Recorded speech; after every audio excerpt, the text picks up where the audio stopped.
우리 계속해서 믿음으로 고백하기 원합니다. 이 세상을 살아가는 동안에, 이 세상을 살아가는 동안에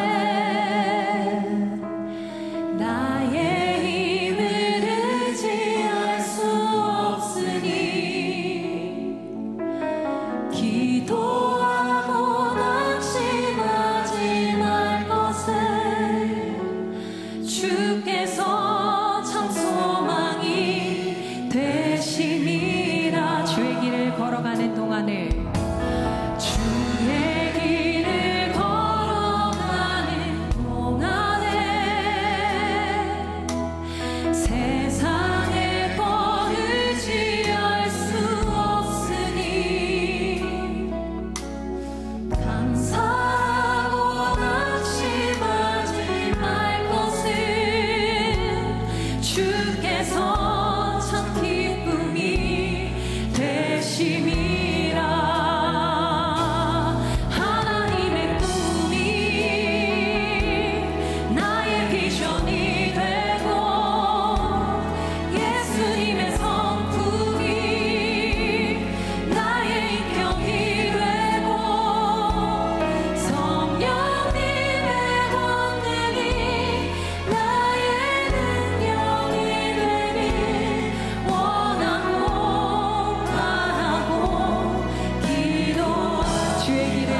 오늘 우리에게 주시는 하나님의 말씀은 사도행전 4장 1절에서 27절입니다.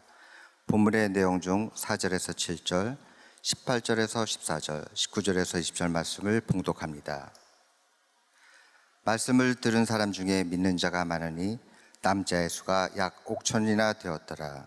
이튿날 관리들과 장로들과 서기관들이 예루살렘에 모였는데 대제사장 아나스와 가야바와 요한과 알렉산더와 및 대제사장의 문중이 다 참여하여 사도들을 가운데 세우고 묻되 너희가 무슨 권세와 누구의 이름으로 이 일을 행하였느냐. 그들이 베드로와 요한이 담대하게 말함을 보고 그들을 본래 학문 없는 범인으로 알았다가 이상히 여기며 또 전에 예수와 함께 있던 줄도 알고 또 병 나은 사람이 그들과 함께 서 있는 것을 보고 비난할 말이 없는지라. 베드로와 요한이 대답하여 이르되 하나님 앞에서 너희의 말을 듣는 것이 하나님의 말씀을 듣는 것보다 옳은가 판단하라. 우리는 보고 들은 것을 말하지 아니할 수 없다 하니 이는 살아계신 하나님의 말씀입니다. 아멘.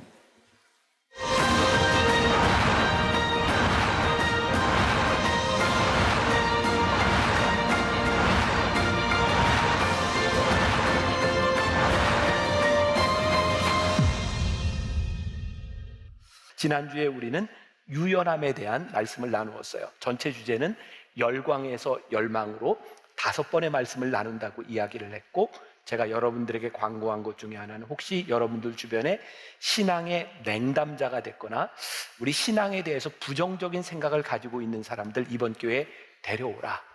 그리고 책임은 제가 집니다. 제가 우리가 믿는 신앙이 무엇인지를 설명하고 또 설득하게 될 겁니다. 여러분들은 데려고만 오시면 돼요. 그래서 5주 동안 우리 이 말씀을 함께 나누게 되는데, 지난주에 우리들이 제자로서 살아가는데 첫 번째 요소로 우리들에게 유연함이 필요하다. 하나님 앞에 우리의 생각을 꺾을 수 있는 유연함에 대한 것. 그리고 오늘 두 번째, 우리가 주님의 제자로 살아가는데 어떻게 기쁨이 되는 삶을 살아갈 수 있을까? 두 번째 요소로 담대함에 대한 말씀을 함께 나누게 됩니다. 우리들의 삶에는요, 원치 않는 일들이 많이 발생하죠. 아마 지금 여러분들 가운데도 여러분들이 계획하지 않았던 일로 인하여 어려움을 당하는 사람이 있을 수도 있어요. 우리들이 원치 않았던 이러한 삶의 상황 가운데서 우리들이 주님의 제자로 크리스찬으로 살아가는데 그 방법이 무엇인가? 우리들이 담대함으로 나아가자. 오늘은 담대함에 대한 이야기를 나누려고 합니다. 제가 지난 추석 연휴 기간에 책을 한 권 읽었는데 그래도 믿음이 필요하다라는 책이었어요. 이 책에서 그 저자는 클레어먼트 교수인 마이클 쉐머라고 하는 사람이 쓴 책, 왜 사람들은 이상한 것을 믿는가라는 책을 소개하면서 이상한 믿음 6가지를 이야기하더라고요. 이런 거예요. 첫 번째, 교주나 담임 목사를 신격화하고 숭배의 대상으로 여기는 것. 두 번째, 우리 성도들의 재산이나 성, 노동력을 착취하는 그런 교회. 세 번째, 자기 교회나 자기 종파, 종교만이 절대적인 도덕을 알고 있다고 생각하는 배타성. 네 번째, 교리와 조직, 재정이 투명하지 않은 것. 다섯 번째, 성도들을 끌어들이기 위해 특별한 선교 수단을 이용하는 것. 여섯 번째, 신비주의 분위기를 형성하는 것. 혹시 여러분들 가운데는 저게 뭐가 이상하지? 라고 생각하는 사람이 있을지 모르겠어요. 그런데 진짜 내가 목사의 입장에서, 우리 신앙인의 입장에서 봐도 정말 어떻게 저렇게 이상할 수 있지? 라고 생각하는 믿음의 형태들이 참 많은 것 같아요. 제가 오늘 여러분과 나누려고 하는 것, 앞으로 총 5번의 말씀을 통해서 나누려고 하는 것에 제가 어떤 정답을 제시할 수는 없을지도 모르지만 이것이 옳은지 그른지를 구별할 수 있는 기준들은 우리들이 배울 수 있지 않을까라는 생각이 듭니다. 아마 이번 5번의 말씀을 통해서 제가 여러분들에게 이야기하는 것 중에는 늘 듣던 이야기일 수도 있어요. 그런데 요즘은 제가 그런 생각을 많이 하게 되더라고요. 아무리 이야기해도 변하지 않으니, 아무리 이야기해도 잘 모르니 계속해서 반복해야 되겠다. 그러니까 나이가 드는 걸지도 몰라요. 우리들이 믿고 있는 이 신앙, 본질적인 신앙과 유사신앙의 차이는 무엇일까? 유사신앙은 다른 말로 이야기하면 사이비라고 말할 수도 있는 거예요. 유사신앙 사이비와 우리들이 하나님을 믿고 있는 우리 기독교의 신앙의 본질적인 차이, 모든 종교는 동일한 요소를 하나 가지고 있습니다. 뭐냐면 다 복을 구한다는 거예요. 여기 있는 사람들 중에 내가 하나님께 복을 구하지 않으면서 여기 앉아있을 이유가 있을까? 이렇게 생각하는 사람이 있을지 몰라요. 어쩌면 우리들이 복을 구하는 것은 우리들의 굉장히 본능적인 차원의 문제라고 생각합니다. 그런데 유사신앙은, 잘못된 신앙은 복을 구하면서 복을 받을 만한 사람으로 바뀌어지지는 않습니다. 그냥 복을 구합니다. 이것을 우리는 유사신앙으로 이야기합니다. 근데 우리가 믿는 이 기독교를 우리들이 축복의 신앙으로 말하는 것은 하나님께 우리들이 복을 구하되 하나님이 우리들에게 복을 주시되 어떤 사람에게 복을 주시는가? 복을 받을 만한 자격이 있는 사람에게. 그리고 성경을 보니까 그런 관점으로 성경을 보면 명확하게 드러나는 게 있어요. 그게 뭐냐면 하나님께서 아브라함을 부르셨을 때도 내가 너를 복의 근원으로 삼으시겠다고 말씀하셨을 때도 그냥 복을 주신 것이 아니라 복을 주시는 과정들이 나와 있어요. 이스라엘 백성들을 출애굽시키셔서 40년 동안 가나안으로 가는 그 과정 가운데서 하나님은 가나안에 들어가는 것이 목적이 아니라 이 길을 가면서 내가 너희의 하나님이 되고 너희가 나의 백성이 되는 것, 그것이 목적이라고 말씀하고 계세요. 오늘 여러분들이 예배를 드리면서 불렀던 찬양, 왜 성령에 대한 찬양을 부르고 우리의 꿈, 우리의 비전, 이런 찬양을 불렀는가? 우리들의 꿈이, 우리의 비전이 주님의 기쁨과 관계가 있는가? 이걸 우리들이 분명히 살펴보아야 한다는 거예요. 제가 왜 또 내려갈까요?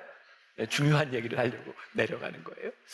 세상 사람들이 우리를 바라보며 야, 저 사람 예수 믿는 사람이야 라고 생각하는 거, 그리고 거기에서 끝나는 게 아니라 저 사람 진짜 예수 믿는 사람이야 라고 생각하는가, 아니면 예수를 믿는다고 생각했지만 실망하고 있는가. 요즘 최고의 스타가 임영웅 아닙니까? 임영웅. 여기도 임영웅 팬카페 들어간 분들 있죠. 임영웅. 그런가 하면 그 전에는 BTS가 굉장히, 아미들이 굉장히 활동을 많이 했던 것 같아요. 가끔 신문에 이렇게 나오는 뉴스들을 보면 아미나 임영웅 콘서트에 갔던 사람들이 콘서트를 마치고 나면 거기 있는 쓰레기들을 다 치워가지고 나온답니다. 이유는 뭘까요? 내가 생각하는 내 우상 같은 그 존재가 욕을 먹을까봐 그 사람들은 깨끗이 치우고 나온답니다. 여러분, 그런 생각 해보셨어요? 여러분들이 하나님을 믿는데 하나님이 욕을 먹지 않도록, 우리 주님이 욕을 먹지 않도록 우리는 그렇게 살아가는가? 만일 우리가 신앙생활하는 우리의 모습을 바라보며 하나님이 욕을 먹고 있다면 우리들은 주님의 기쁨이 되는 삶을 살고 있지 않다는 것이 분명한 거죠. 예를 들어 볼게요. 어떤 조그만 애가 이렇게 아파트에서 엘리베이터를 타려고 이렇게 안에서 기다리고 있는데 어떤 어른이 하나 탔습니다. 이제 누르고 올라가야 되는데 이 아이가 계속해서 열린 버튼을 누르고 있어요. 이 사람이 뒤에서 저 애가 왜 저럴까? 그랬더니 아이가 엄마를 부르는 거예요. 엄마, 엘리베이터 왔어, 빨리 와. 근데 엄마가 안 와요. 계속 열린 버튼을 누르고 있어요. 뒤에 있는 사람이 이런 생각을 해요. 아니, 저놈이 저렇게 왜 계속 누르고 있어? 좀 올라갔다 내려오면 되지 하고 기분이 계속 상해 있는 상태예요. 근데 이 아이가 엘리베이터 열린 버튼을 누르고 또 엄마를 불러요. 엄마가 엘리베이터 왔다니까. 엄마가 막 뛰어오면서 엘리베이터에 타자마자 애를 혼내는 거예요. 너 엄마가 이렇게 하지 말라 그랬지? 그 순간 뒤에 있던 사람이 엄마는 좀 제대로 된 사람이구나 생각을 하고 있는데 글쎄 엄마가 너 엘리베이터가 뭐야? 엘리베이터 그래야지 엄마 애를 혼내는 거예요. 이 사람이 엄마를 생각했던 그 기대가 이렇게 확 무너지는 거죠. 저는 가끔 그런 생각을 합니다. 사람들이 우리를 바라보면 야, 예수 믿는 사람이야 라고 생각했는데 어느 날 우리의 말 한마디와 우리의 행동 하나를 보며 그 기대들이 다 무너집니다. 주님의 기쁨이 되지 못하고 우리가 하나님께 욕을 돌리고 있다면 우리들이 분명히 신앙생활을 제대로 하고 있는 것은 아닌 것이 분명합니다. 풀러 신학교의 총장을 지낸 리처드 마우라고 하는 사람이 그의 책에서 이런 이야기를 합니다. 우리의 확신이 무례할 필요는 없습니다. 오늘 우리들이 구분해야 될 중요한 부분 중에 하나예요. 무례함과 담대함은 다른 겁니다. 우리가 하나님을 믿는 사람으로 내가 믿음이 있어 라고 이야기하지만 이 세상에서 무례한 삶을 살면 증오를 낳습니다. 그러나 우리들이 담대하게 살아가면 경외심을 일으킵니다. 오늘 이 구분이 우리들에게 분명히 있어야 돼요. 자, 그러면 우리 주변에서 예수를 믿고 있는 많은 사람들, 우리의 삶이 혹시 누군가에게 무례함으로 인하여 증오를 낳고 있는가? 우리는 정말 담대하게 신앙생활을 함으로 인하여 믿지 않는 사람들에게 경외심을 일으키고 있는가? 이거 우리들이 구분해야 된다는 이야기죠. 자, 이제 오늘 본문의 배경으로 들어와요. 오늘 본문이 사도행전, 아니 내용 잊어버린 것까지 내가 대충 이해가 되는데 장수도 잊어버리셨어요. 사도행전 4장. 자, 좀 설명을 좀 합니다. 사도행전 1장, 예수님께서 부활 승천하시면서 제자들에게 성령을 기다리라 말씀하셨고, 2장으로 넘어와서 이제 그들이 기도할 때 마가의 다락방에 성령을 체험하게 됩니다. 이제 이렇게 실물 설교까지 해야 돼. 이렇게 3장, 이제 3장으로 와서 성령을 체험한 베드로와 요한이 성전 미문 앞에 있던 안진뱅이를 일으키는 첫 번째 기적의 사건이 있습니다. 이제 4장으로 나가면 오늘 본문 말씀이 나오는 거예요. 날 때부터 안진뱅이 되었던 이 사람이 고침을 받자 얼마나 좋았겠어요. 그래서 여기저기 다니면서 나사렛 예수의 이름으로 내가 나음을 얻었다라고 이야기를 하는데, 이 이야기를 듣는 대제사장과 바리새인들과 사두개인들이 싫어했어요. 왜? 이들이 예수님을 십자가에 못 박았잖아요. 그래서 이 사람이 예수님의 도전함을 싫어했다라고 되어 있어요. 그러나 예수님의 제자들은 성령이 충만했을 때에 하나님께서 주시는 일을 행하지 않고는 견딜 수 없는 마음들이 있었던 거죠. 자, 담대함.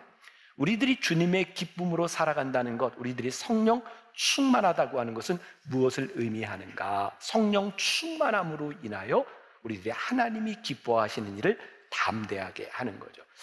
조금 아까 불렀던 찬양 중에 그런 찬양이 있어요. 뭐 성령 받아라, 성령 받아라, 평안 얻으라, 평안 얻으라. 근데 이게 사람이 하는 말이 아니라 예수님이 말씀하셨대잖아요. 근데 우리는 그동안 옛날에 부흥회 때 기억나세요? 막 산 기도원이나 부흥회에 가면 강사 목사님들이 물 받아라 이런 것도 기억나세요? 우와, 뭐 불 받아. 그리고 막 요즘도 휙 하면 넘어지고 쓰러지고 그래. 전 그런 걸 보면서 성령님을 참 오해하고 있다. 성령님은 누가 주어서 받을 수 있는 것, 성령 충만하다고 하는 것은 막 뜨거워서 넘어지고, 그게 성령 충만함이 아니라 성령이 우리 안에 계실 때 성령님으로 인하여 우리들이 성령님의 지배하에 성령님의 인도하심 가운데 담대하게 하나님 기뻐하시는 일을 하느냐, 그게 성령 충만함이에요. 우리들이 성령 충만하다고 하면서 성령님과 어긋나는 일을 하고 하나님 기뻐하시지 않는 일을 한다면 그것은 성령 충만함이 아닌 것이죠. 그래서 성령 충만함이라고 하는 것은 하나님의 마음과 그리고 하나님의 소원과 연결이 되는 거예요. 디모데전서 2장 4절 말씀 보세요. 같이 봅니다. 시작. 하나님은 모든 사람이 구원을 받으며 진리를 아는 데에 이르기를 원하시느니라. 자, 지금 예수님의 제자들, 성령 충만했던 이 사람들의 마음 가운데 어떤 마음이 있어요? 하나님의 마음이 있는 거예요. 저 병자들을 보면서 나사렛 예수의 이름으로 살려내야 되는 거예요. 그리고 담대하게 그 일을 하고 있는 거예요. 문제는 이것을 보고 있던 세상 악한 세력들은 하나님의 소원을 그렇게 기뻐하지 않는다는 겁니다. 기억해야 될 것이 있어요. 주님의 기쁨이 된다고 하는 것은, 우리가 이 세상에서 주님의 기쁨으로 살아간다는 것은 어떤 의미를 가지고 있냐면 악한 세력과 적이 되는 거예요. 자, 여기서도 우리들이 구별해야 될 것이 있습니다. 우리는 세상과 적이 되는 것이 아니라 악한 세력과 적이 되는 겁니다. 우리는 종종 예수를 잘 믿는다고 하는 것을 세상과 적이 되는 것으로 생각할 때가 있는 것 같아요. 성경에 보니까 가장 중요한 요한복음 3장 16절에 보니까 하나님이 세상을 이처럼 사랑하사 독생자를 주셨다.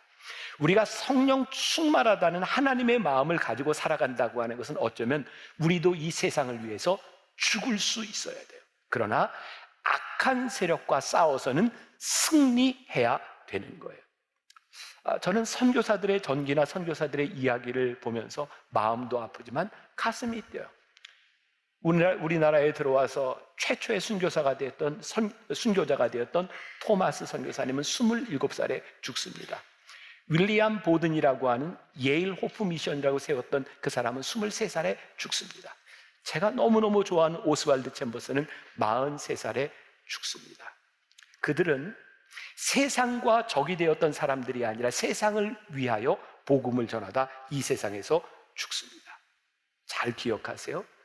우리가 담대하게 복음을 전한다고 하는 것은 세상과 적이 되는 것이 아니라 악한 세력과 적이 되는 것을 의미하는 거예요. 자, 베드로와 요한 이들이 이렇게 주님의 말씀을 전하게 될 때 오늘 본문 말씀 가운데 3절에 이런 표현이 있어요. 저들이 싫어하여 이튿날까지 가두니라. 저들이 누구예요? 바리새인들, 사두개인들, 제사장들. 그들은 베드로와 요한과 제자들을 잘 알고 있었던 사람이에요. 여러분, 우리가 하나님을 믿으며 살아갈 때 우리들의 삶의 최전방에서 믿음의 삶을 살아갈 때 그것은 녹록한 일이 아니에요. 우리가 세상을 위하여 목숨을 버리지만 악한 세력과 우리들이 싸워야 되는 그런 일이 있을지도 몰라요. 주님의 기쁨이 되기를 우리들이 원한다면 우리는 하나님께 속한 사람임을 분명히 선언할 때, 단호하게 이야기할 때 우리는 주님의 기쁨이 되는 삶을 살아요. 자, 그러면 하나님과의 소통, 우리들이 하나님의 기쁨이 되어 살아간다고 하는 것은 어떤 의미일까? 저는 이런 생각을 해요. 우리의 가치관이 변하는 것, 그게 기쁨이 되는 일이다. 여러분들에게 한번 도전해 볼게요. 여러분들은 예수를 믿으면서 여러분들의 가치관이 얼마나 변했어요? 저는 우리들의 삶에서 신념과 신앙을 구분할 줄 알아야 된다고 생각하거든요. 우리들은 모두 우리들이 가지고 있는 신념이 있습니다. 그리고 우리들이 믿는 신앙이 있습니다. 신앙은 절대로 굽힐 수 없는 것이지만 내 삶의 신념은 하나님 앞에서 바뀌고 내 가치관이 바뀔 수 있을 때에 우리들이 진짜 제자로서의 삶을 살아가는 거죠. 여러분들은 예수 믿고 여러분들의 신념을 좀 바꿔보셨어요? 저는 요즘 제일 감사한 것 중에 하나, 제 스스로, 여러분들은 인정할지 안 할지 모르겠지만 저는 좀 나이가 들면서 좀 좋은 쪽으로 바뀌는 것 같아요. 아니요, 저 진짜 그런 생각을, 왜 그런 생각을 하냐면 나이가 들면 이렇게 고집이 세진다고 이야기를 하는데 저는 제 뜻이 꺾일 때마다 진짜 감사해요. 하나님, 제 뜻을 꺾어주심, 그리고 기꺼이 제 뜻이 꺾어짐에 대하여 하나님 앞에 순종할 수 있는 마음을 주심에 대해서 너무 감사합니다. 제 생각이 자꾸 굳어져서 하나님의 뜻을 가리지 않도록 인도해 주심에 감사합니다. 가끔 어떤 분들이 저에게 그런 질문을 해요. 목사님, 이제 만나교회에서 목사님 리더십도 있고 막 이런데 목사님 마음대로 다 되지 않아요? 아니요. 저는 제 뜻대로 안 될 때마다 진짜 감사한 일이 많습니다. 왜? 이 교회는 내 신념으로 되어지는 것이 아니라 하나님의 인도하심을 따라가는 것이기 때문이죠. 그래서 우리들이 살아가면서 또 우리들의 신념과 신앙을 구분해야 될 뿐만 아니라 우리들이 기도해야 될 것과 결단해야 될 것을 우리들이 구분하는 사람이 되었으면 좋겠다. 기도하는 것이 잘못된 것은 아닌데 기도하면서 결단하지 않으면 그 기도가 끝나지 않는 거예요. 우리들이 주님의 기쁨이 되기를 위하여 살아간다면서 이 세상에 우리 지켜야 되는 것들이 많이 있죠. 뭐 간단하게 이야기한다면 이 세상에서 돈이라고 하는 물질, 또 이성과의 문제, 또 우리들이 가지고 있는 명예에 대한 부분들, 저는 그런 생각이 들거든요. 하나님, 제가 돈으로부터 흔들리지 않는 사람이 되게 해주세요. 이성에게 흔들리지 않는 사람이 되게 해주세요. 명예에 흔들리지 않는 사람이 되게 해주세요. 그렇게 기도한다면 여러분들의 삶에 내려야 될 결단들이 훨씬 더 많습니다. 내 삶의 물질로부터 나를 지켜야 되는 일이 무엇인지, 내가 이성으로부터 나를 지키기 위하여 내 삶에 결단해야 될 일들이 무엇인지, 명예로부터 자유로워지기 위하여 내가 결단할 수 있는 일들이 무엇인지 우리들이 단호하게 결단하기 시작할 때, 이 담대함이 우리들에게 있을 때 우리는 주님의 기쁨이 되는 삶을 살아갈 수 있는 거예요. 오늘 말씀을 묵상하다가 저는 그런 생각을 했어요. 베드로와 요한 제자들에게, 야, 이들은 진짜 믿음의 방패를 들고 있는 사람이었구나. 믿음의 방패. 여러분, 우리가 아무리 주님의 기쁨이 되어 담대하게 믿음으로 살아간다고 하지만 세상은 우리를 좋아하지 않습니다. 이들에게 믿음의 방패가 있었어요. 내가 이것만 가지고 있으면 내가 담대하게 살아갈 수 있어. 그것이 무엇이었냐면 그들은 주님의 기쁨이 되는 일인가 아닌가를 생각하며 살았어요. 저와 여러분들에게 그런 도전이 있었으면 좋겠어요. 제가 지난주에도 그런 질문을 던졌어요. 여러분들, 하나님 믿으려고 여기 모인 사람들이죠. 지금 묻는 건데 하나님 믿으려고 신앙으로 살려고 여기 온 사람들 아니에요? 그러면 우리들에게 명확한 기준이 있었으면 좋겠다. 그게 뭐냐면 주님의 기쁨이 되는가. 제자들이요, 그들이 예수 그리스도의 복음 전함을 싫어하여 사람들이 오게 가두었어도 그들에게 명확한 방패가 있었어요. 뭐냐면 그들이 하고 있는 일이 주님이 기뻐하시는 일이야. 우리 신앙인들에게 담대함을 주는 기준이 무엇일까요? 이거 주님이 기뻐하시는 일이야. 이거 우리들의 삶의 최전선에서 이것 우리들이 구별할 수 있어야 되지 않는가. 오늘 우리들이 읽었던 본문 말씀 13절에 그들이 베드로와 요한이 담대하게 말함을 보고 그들을 본래 학문 없는 범인으로 알았다가 이상히 여기며 또 전에 예수와 함께 있던 줄도 알고. 자, 여기 보세요. 그들이 베드로와 요한과 제자들을 알고 있었다고요. 알고 있었다는 증거 중에 하나가 이들이 본래 학문이 없는 범인으로 알았다. 직업이 뭐였어요? 어부인 줄 알았다는 거예요. 그런데 이들이 복음 전함을 바라보며 이상히 여기게 되었다. 여기에서 말하는 이상히 여긴다고 하는 것은 어떤 무례함으로 와지는 그런 증오에 대한 것이 아니라 경외심을 이야기하는 거예요. 우리들이 주님의 기쁨이 되기로 우리들이 결심하며 살아갈 때 우리의 연약함이 연약함으로 끝나는 것이 아니라 그것이 우리들에게 강함이 되고 우리들이 가지고 있었던 삶의 상처들이 상처로 머무르는 것이 아니라 주님의 기쁨이 되기를 위하여 살아갈 때 그것이 우리들의 삶의 사명과 훈장이 되는 일들이 일어날 때 세상이 우리를 바라보며 기이하게 여기는 거예요. 어떻게 저렇게 살아갈 수 있지? 우리들에게 능력이 뭐예요? 주님의 기쁨이 되기를 위하여 살아갈 때 세상이 우리를 바라보며 기이히 여기는 거예요. 제가 39살에 만나교회 담임이 되었을 때 제가 두려운 마음이 있었다 이런 얘기를 자주 했어요. 제가 두려웠던 것 중에 하나는 교인들을 이렇게 보니까 각 분야의 전문가들이 많은 거예요. 야, 내가 저 사람들을 어떻게 끌고 갈 수 있을까? 아무리 생각해도 저는 그런 전문성이 없는 사람이었어요. 그리고 저는 제가 오랫동안 가지고 있었던 저에게 컴플렉스가 있었어요. 그건 뭐냐면 제가 머리가 나쁘다. 저는 우리 사형제들 이렇게 지나면서 나는 늘 머리가 나쁜 사람이야. 나는 노력을 해야 돼. 저는 노력을 참 많이 한 사람입니다. 그런데도 그 컴플렉스가 쉽게 극복되지 않았어요. 그러니까 제가 은혜를 받고 목사가 되었는데도 저에게 두려움이 있었던 거예요. 제가 담임 목사가 되고 제일 처음에 저에게 오셔서 기도를 해주신 분이 계세요. 이제 90이 넘으신 김장환 목사님이 제 사무실에 오셔서 저를 위해 안수 기도를 해주셨어요. 그러면 저에게 이런 얘기를 하셨어요. 김 목사님, 목사가 된다고 하는 것은 굉장히 큰 특권입니다. 목사님 방에 누가 찾아오든 그 사람이 대통령이든 국무총리든 장관이든 국회의원이든 누가 오든 그 사람들의 머리 위에 손을 얹고 기도하세요. 하나님께서 목사님에게 특권을 허락하셨습니다. 근데 그게 저에겐 진짜 놀라운 일이에요. 아, 그렇구나.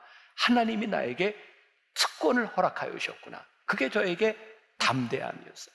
저는 제 방에 누가 찾아오든지 어떤 사람이 찾아오든지 기도해요. 기도합시다. 안수해요. 왜? 하나님이 나에게 이 특권을 허락해 주셨다는 것을 믿고 내가 이렇게 손을 얹어 기도하는 것이 기쁜 일이구나 라는 것을 믿기 때문에 제가 손을 얹어 기도하는 거예요. 세상은 가진 것으로 일한다고 이야기할지 모르지만 성경은 오늘 하나님을 믿는 사람들은 성령이 충만해서 하나님이 기뻐하시는 일이 무엇인지를 생각할 때 우리는 믿음의 삶을 살아가는 거예요. 중요한 것은 우리들이 어떻게 하나님이 기쁨이 되는 삶을 우리들이 살아가며 우리들이 쓰임받을 수 있는가 하는 거죠. 저는 오늘 말씀 중에 제일 중요한 포인트라고 생각해요. 여러분들이 제가 하나님의 기쁨이 될 수 있도록 우리들이 나를 잘 관리하는 사람이 되어야 되겠다. 하나님의 기쁨이 되기 위해서는 우리들이 복음으로 단단히 무장해야 되지만 그리고 악한 세력으로부터 자기를 보호해야 되지만 무엇보다도 하나님의 영이 우리 가운데 거할 수 있도록 살아야 되는 거예요. 자, 말씀 봅니다. 고린도전서 3장 16절 같이 봅니다. 시작. 너희는 너희가 하나님의 성전인 것과 하나님의 성령이 너희 안에 계시는 것을 알지 못하느냐. 성경이 우리들에게 뭐라고 얘기해요? 여러분들이 하나님의 성전입니다. 그리고 하나님의 성전에는 하나님의 영이 거하는 것입니다. 여러분들 안에 하나님의 영이 거해야 된다고요. 혹시 오늘 예배를 드리는 여러분들 가운데 언제부터인가 하나님이 나를 사용하시지 않는 것 같아, 하나님이 나를 쓰시지 않는 것 같아 라는 느낌이 든다면 그건 여러분들에게 은혜가 떨어졌다는 증거요, 은혜가 떨어졌다는 이야기는 우리 안에 하나님의 영이 거하시지 않는다는 증거입니다. 여러분들이 신앙생활을 하면서 어떤 사람, 야, 저 목사님 참 훌륭하다고 생각했는데, 정말 귀하다고 생각했는데 어느 날부터인가 저분에게서 하나님이 쓰시는 증거가 보이지 않아 라고 느꼈다면 그분 안에 하나님의 영이 거하시지 않는 거예요. 우리가 주님의 기쁨이 되어 살아가겠다고 하는 우리들의 삶이 열광이 아니라 열망으로 제자의 삶을 살아가기로 우리들이 결심할 때 우리들에게 제일 중요한 게 있다. 우리 안에 하나님의 영이 거할 수 있도록 우리를 잘 관리하고 하나님의 사람으로 쓰임받을 수 있도록 우리를 잘 만들어가는 것이 중요합니다.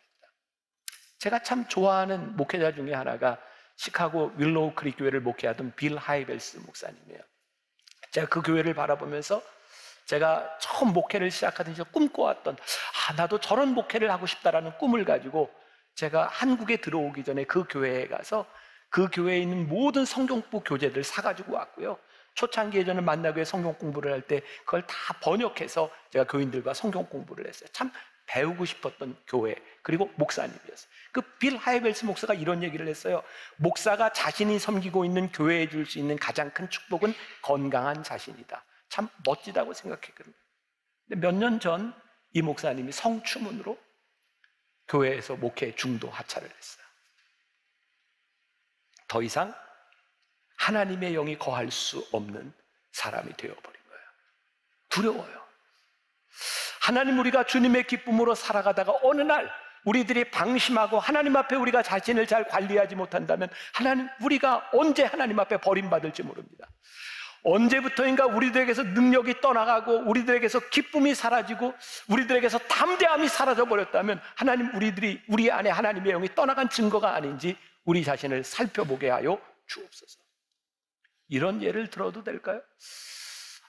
제가 옛날 청년 시절 우리 만나교회 개척교회 시절에 수련회를 갔다가 물에 빠진 청년을 제가 구해낸 적이 있어요.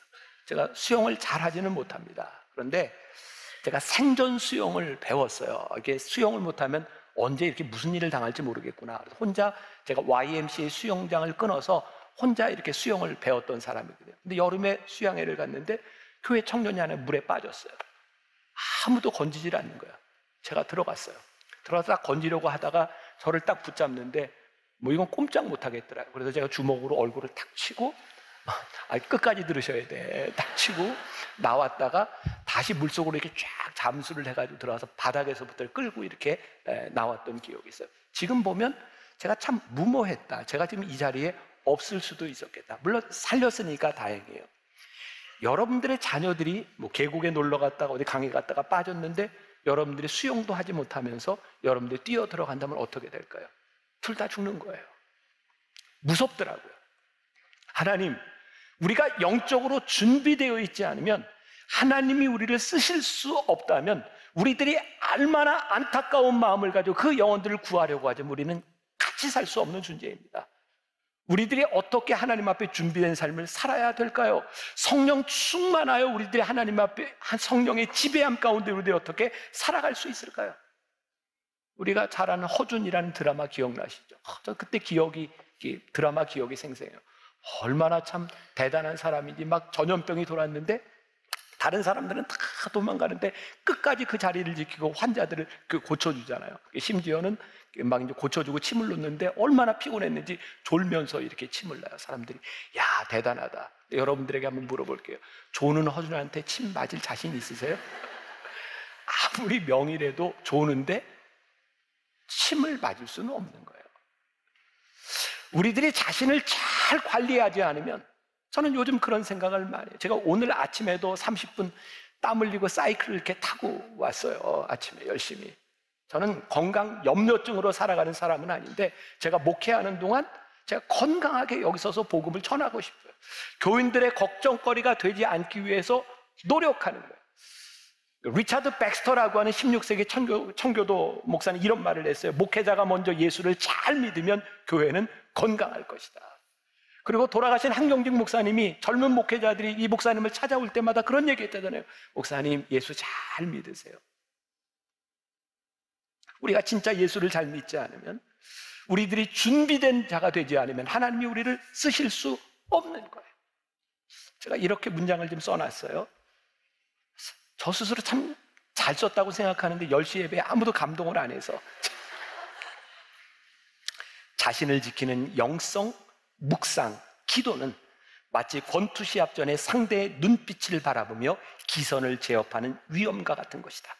강력한 영적 능력으로 사단을 노려볼 때 악한 세력의 기가 꺾일 것이다. 우리들이 영성, 묵상, 기도, 우리들이 준비하는 것은 마치 권투 시합을 하기 전에 상대방의 눈빛을 바라보며 제압하는 것처럼 사단을 바라보며 우리들이 영적으로 제압할 수 있는 것이다. 우리들이 자신을 관리하지 않고 하나님 앞에 제대로 준비되어 있지 않으면 우리들이 주님의 기쁨이 되는 삶을 담대하게 살아갈 수 없는 거예요. 말씀을 마무리합니다.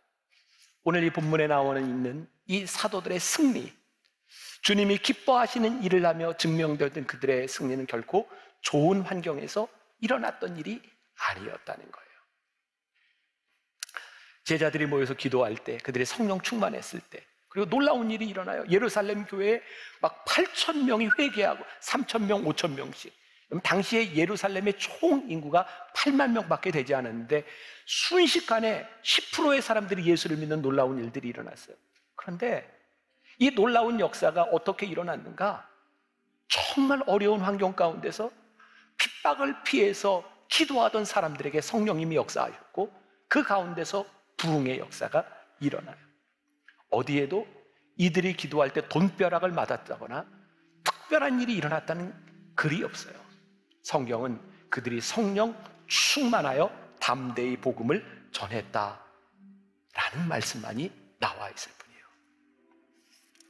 자, 오늘 말씀을 준비하다가 이 사도들의 모습을 바라보며 우리 만나교회 초창기 모습이 생각이 났어요. 지금 우리는 참 좋은 환경에서 예배를 드리고 있어요.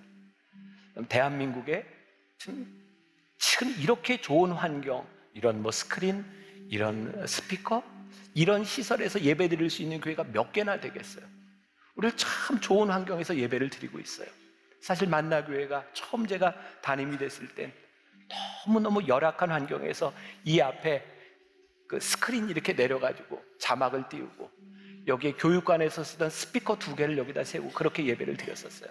심지어 어떤 목사님이 분당에 개척교회를 하기 위해서 여러 교회를 돌아다니다가 저희 교회에서 예배를 드리고 제 방에 찾아왔어요. 저에게 이렇게 얘기를 하더라고요. 목사님, 이렇게 가지고 예배가 됩니까? 저 2층에 앉아있는데 무슨 말인지 알아듣기도 힘들었대요. 근데 참 놀라운 것은 그 열악한 환경 가운데서 우리는 제일 큰 뜨거움과 열망과 부흥을 경험했어요. 그때 이렇게 설교하던 저에게는 탁 마음에 뜨거운 열망이 하나 있었어요. 하나님, 우리 만나교회가 주님의 기쁨이 되는 세상의 소망이 되는 교회가 되게 하려 주옵소서. 하나님은 환경 가운데 역사하신 것이 아니라 열망 가운데 하나님은 역사하셨어요. 오늘 여러분들에게 제가 도전을 드리고 싶은 거예요. 여러분들의 삶에 어떤 환경이 있는지 모르지만 우리들에게 이 믿음이 있어야 되는 거 아니에요? 내가 주님의 기쁨이 되기를 원하는 담대함이 나에게 있습니다. 오늘 환경에 대한 문제가 아니라 하나님께서 주시는 그 담대함으로 인하여 세상이 우리를 어떻게 바라보는가, 세상이 우리를 어떻게 이야기하는가, 그것이 분명한 사람들이 되게 하여 주옵소서. 제가 오래전에 태국에서 세미나를 인도하고 태국 목회자들하고 Q&A 하는 시간이 있었어요. 제가 다른 예배 시간에는 이 얘기를 안 했더니 미리 서 있는, 그냥 서 있어요. 조금만 더. 네. Q&A를 하는데 태국 목회자가 저에게 이런 질문을 했어요. 목사님이 교회에 대해서 여러 가지 이야기를 했는데 우리 태국 교회는 진짜 가난하고 돈이 없습니다. 목사님이 이야기했던 그런 목회들이 태국에서도 가능하리라고 생각합니까?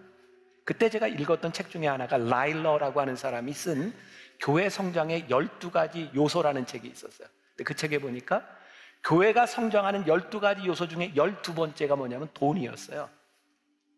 우리들이 살아가는데 돈이 필요한 것은 분명합니다. 그런데 돈이 절대적인 요소는 아닙니다. 제가 태국 목사님들에게 그렇게 얘기했어요. 교회 성장의 역사들을 통해 보면 돈이 절대적인 요소가 아닙니다. 그랬더니 저에게 또 하나 질문을 하더라고요. 목사님, 이 태국이라는 나라는 불교 국가입니다. 예수를 믿으면 가정에서 쫓겨날 수도 있고 진짜 어려움을 당하는 이 사회 가운데서 어떻게 교회가 성장할 수 있다고 생각합니까? 제가 태국 목사님들에게 이렇게 얘기했어요. 여러분, 이 태국에서 예수 믿는다고 몇 명이나 죽었습니까? 우리나라 땅 조선에서는 예수를 믿는다는 이유로 얼마나 많은 사람들이 죽었는지 아십니까? 핍박을 받는 정도가 아니라 죽음 가운데서 하나님이 역사하셨던 생생한 간증과 증거를 가지고 있는 것이 한국교회입니다. 언제부터인가 우리가 환경을 생각하게 되었어요. 근데 진짜 중요한 것, 주님이 기뻐하시는 일인가? 이것이 우리들에게 분명할 때 우리들이 담대함으로 나아갈 수 있고, 우리들이 이 담대함을 회복할 때, 세상이 우리를 향하여 경외심을 가지기 시작할 때 우리는 하나님의 역사하심을 우리들이 경험하고 간증할 수 있지 않겠는가? 교회는 담대하게 하나님이 기뻐하시는 일을 할 때 하나님의 역사가 일어나는 것이 교회예요. 여러분들의 신앙은 하나님 앞에서 자기를 잘 관리하고 하나님이 쓰실 수 있는 준비가 되어 있어서 하나님의 영이 우리 안에 거하실 수 있도록 준비된 사람이 될 때, 그 준비된 사람을 통하여 역사하시는 일, 그것이 교회에서 일어나는 일이다. 지난주에 유연함에 대한 이야기, 오늘은 담대함에 대한 이야기, 다음 주는 다음 주에 얘기할 거예요. 우리 5주 동안 우리의 신앙을 한번 다 다잡아가는 그런 시간이 될 수 있기를 간절히 소원하고, 우리의 믿음을 한번 점검합시다. 열광에서 열망으로 나아갑시다. 자, 오늘 우리 주님, 나 주님의 기쁨 되기 원하네. 함께 찬양하며 기도하겠습니다.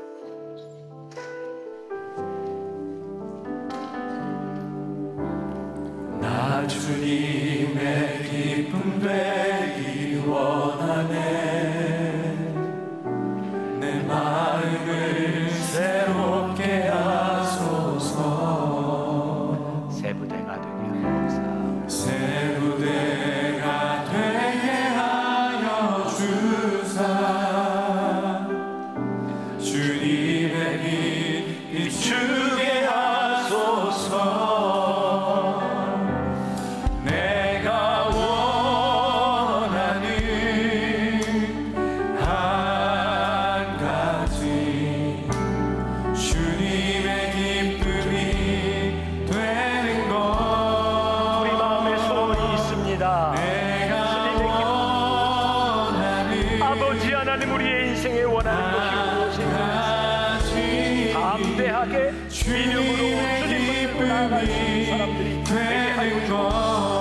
하나님의 역사는 환경의 자원, 주님 역사하시는 하나님의 이루어질 수 있음을 우리들이 믿기에 담대하게 하나님을 붙들며 나아가게 하여 주시옵소서. 우리들이 이 담대함 허락하여 주옵소서. 내가 원하는 겸손히 주님 앞에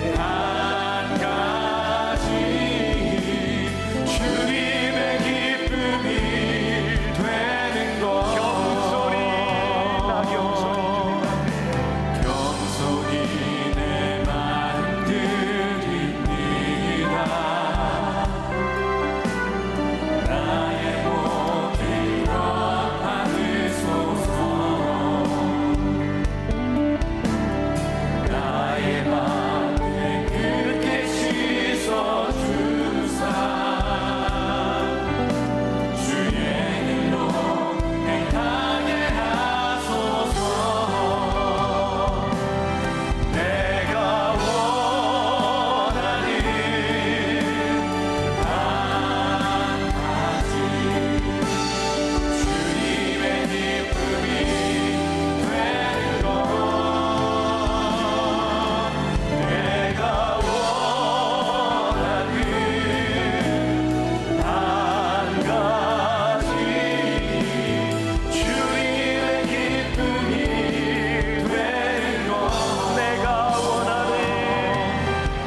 지금은 우리 주 예수 그리스도의 은혜와 하나님 아버지의 무한하신 사랑과 성령의 인도하심이 주님의 기쁨이 되기를 소원하며 담대하게 이 세상으로 나가는 당신의 사랑하는 모든 백성들 위해 지금부터 영원까지 함께 하시기를 간절히 축원하옵나이다. 아멘. 지금은 선교 헌금 시간입니다. 이 예배를 통해 삶 가운데 은혜와 회복이 충만하시길 간절히 기도합니다.